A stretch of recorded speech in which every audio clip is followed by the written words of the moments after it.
check, check, check, the check, the check, check, check, check, check, the check. How is that as good as it was earlier? It was pretty good, yeah. Earlier I was doing it like with the no mic on. Check. See, it's gonna be in your head. Check. Check. You got to bob your head to it. Oh, I didn't realize the mics were on for TexAgs Rewind. Hi everybody, David Nuno here. It's Rewind time. It's a Friday. Why am I excited again? That was awful, by the way. It's okay to be happy, David. Wait. It's okay. It's a good time around here. Sourpuss Nicholas Bradford. Do you know who Nicholas Bradford is, Nick? No, I don't. Okay, Google Nicholas Bradford. All right, there was a show. I don't think I will. No, I think you should. In fact, everybody Okay, watching I'll do this. it as we speak. So go ahead. All right, Nicholas Bradford was the main character on a show called 8 is Enough. All right, and enough of you, Nick. You remind me of Nicholas Bradford. That's all I got to say. On the show, whenever you see what he looks like, He's a cute kid. I don't have that. I used to have that haircut, believe it or not, that like bull haircut, but he's dead too, so that's kind of, oh my God. That's a little upsetting. Anyways. Oh my God. You just destroyed this segment. You thought I was bad with my little check thing. You just killed Nicholas Bradford on the radio or TV, whatever this is. The stream. No, life killed him. Oh my gosh, he died January 7th, 2023. We're not laughing about that. No. Okay? Oh gosh. I just meant you remind me of the character from the show. That's all I was saying. I know, but I'm doing research like you asked me to, and I'm finding all these horrible things. All right, Buddy Lembeck. Do you know who Buddy Lembeck is? Is he dead too? No, he better not be. Buddy Lembeck from Charles in Charge. You remind me of him. All right, Wade Taylor IV. He doesn't remind me of Buddy Lembeck. He reminds me of Charles in Charge because he's been in charge. We talked about his growth this season, freshman and sophomore year. We talked to the baseball bunch. They're all back. Scott Clendenin, Ryan Broninger, and Richard Zane. We did Mark French on the show talking hoops and Billy Liucci. We talked about everything with Billy. Okay, anything else I miss out? Nope, nothing. I'm over here laughing. That was funny. I need to contain myself for a second. Ooh, what they say. All right, we're done. It's TexAgs Rewind. Check it.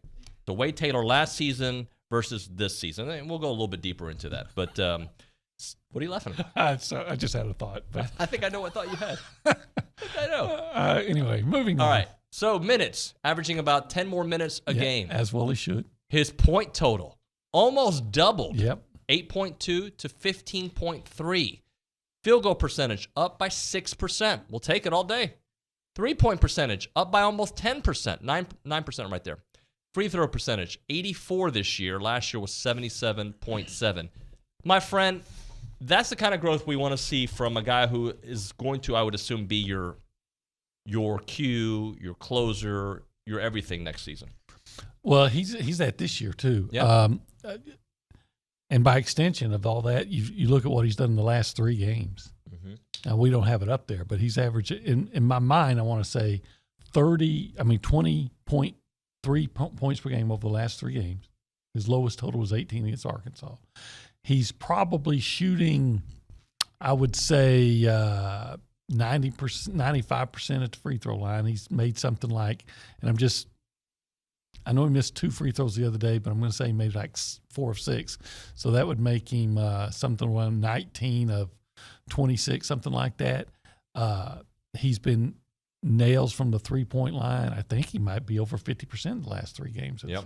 3-point line. So he's just been playing great. I mean, he's been a good basketball player since he's been here. And hopefully this surge that he's on right now becomes who he is. Not to say he's always going to score 18 to 20 points every game. There's going to be a game where he goes out and scores 8 or 9 or less. But that's consistently what you get. His numbers are pretty similar in wins and losses, except for the shooting percentage. All right. So field goal attempts per game in the wins, only taking 10.5 shots per game. In the losses, 13.3, which means the field goal percentage is obviously different.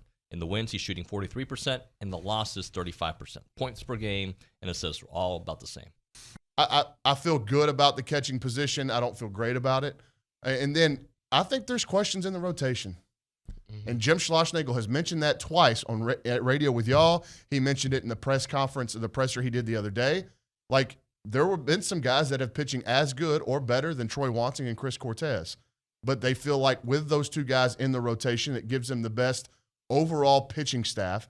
And if those 2 will pitch to their potential, they'll never give up those spots. And A&M's at full capacity with their ability to pitch in the way they want to pitch. Now, I think Chris Cortez, if he doesn't enjoy some success in a starter's role, I still think he's a massive impact on the season in the back end of the bullpen. But if you're asking for questions with this team right now, I think after catcher, the number 2 would be starting pitching. Like, are we going to get the best versions of Wansing and Cortez? So you see 2 freshmen in the lineup. Well, Jace is playing. Yeah. Yes. Jace Lavaleette's playing. And then, I would imagine Max Coffer, if just based off what I've watched with my own eyes, they may give it to a more experienced guy in Bard or Gregson. But just from watching, I think it's going to be Coffer. But I could be wrong. And off of what you just said about Coffer, we did talk to Coach Schlossnagel on Wednesday, and he said all 3 guys are going to play. But who is the guy that emerges when SEC play starts? That remains to be seen, and Max Coffer could very well be that guy, as could Gregson, as could Bard. For me, my biggest question mark beyond catching is starting pitching as well. How does it all shake out? Is it Wansing? Is it Cortez? Do they solidify those 2 roles in the rotation?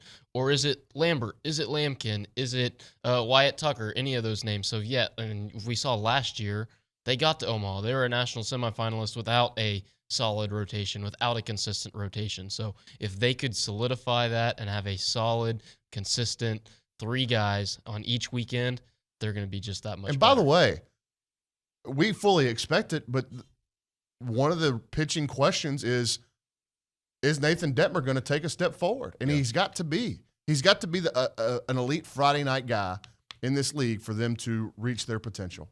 And we saw it down the stretch last year, particularly against Notre Dame, but he was inconsistent throughout SEC play in the course of the conference season. So got to see, tonight, whatever. It's Seattle. I think he should handle, as long as he's throwing the ball over the plate, I think he should be fine tonight. But when you get in the SEC conference play in the meat grind of the schedule, I think part of the pitching question is, does Nathan Detmer take the next step forward? We all believe he will, but I think it's a question you got to ask. Fonzo1 sends in a text with a screenshot of the 12th Man Foundation trying to get, if you're trying to find tickets, right? And it's got the Tennessee game on there. You can find tickets. But then he circles A&M versus Alabama already sold out. So hopefully Tennessee gets there as well. Talk about the read factor. When it's bumping, what it feels like. Yeah, it's been phenomenal lately. I was fortunate. We had some good teams, especially that Sweet 16 year. It really is. It can be incredibly loud, but it comes down to the students, right? Just like any college basketball arena, you can have the season ticket holders, and that's great. But it really comes down to the students. And when you look up and you see both of those end zones, so to speak, full, I mean, it energizes you as a player. It energizes the entire game. That's what college basketball is supposed to be. It's not supposed to be played in these humongous, half-filled, dead arenas. Like, that's what it's supposed to be, is 13,000 people in there. Heck, we have 60,000 undergrad, Nuno. We should be able to get 13,000 into that arena. And it needs to be an experience. And I think they've done a good job.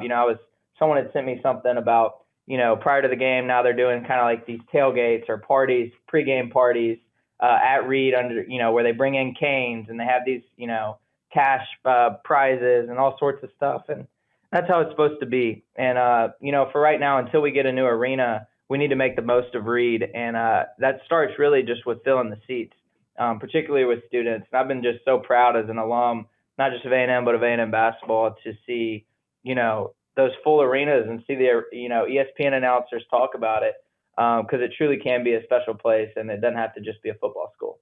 It's an absolute blast this time of year, especially when with basketball making a push to March Madness, or perhaps an SEC title, who knows? But with basketball making that kind of push right now, and it's as fun as it's ever been at Reed Arena. It's as fun as it's ever been. The most fun it's been, there was the one year with Caruso and Daniel House and those guys where they won to share the SEC, and in my opinion, won it because they beat Kentucky head-to-head. But that year was a blast. It was incredible. But for an extended period, man, this is as fun. That closing kick last year, and I know they got off to a rocky non-conference start, but this run right now has been really incredibly fun. This is a fun team. Baseball last year was a legendary Texas A&M team. And this year's team, we start tonight, and everybody's looking forward to getting out to Olson. Could be even better. You know, the potential, I heard everybody this morning, the potential is there to win a national championship. And that's all you can ask for when you enter a season such as baseball and basketball, where it's so wild and so much can happen in the respective postseasons. Unlike football, where typically your best couple teams are going to be playing for it at the end of the year. Typically, not always. No offense, TCU. But in baseball and basketball, it's not always guaranteed. So all you can do is look at your team going into the season and say, does this team have what it takes? Is it a national championship makeup? That is the case with baseball this year. By the way, that's the case.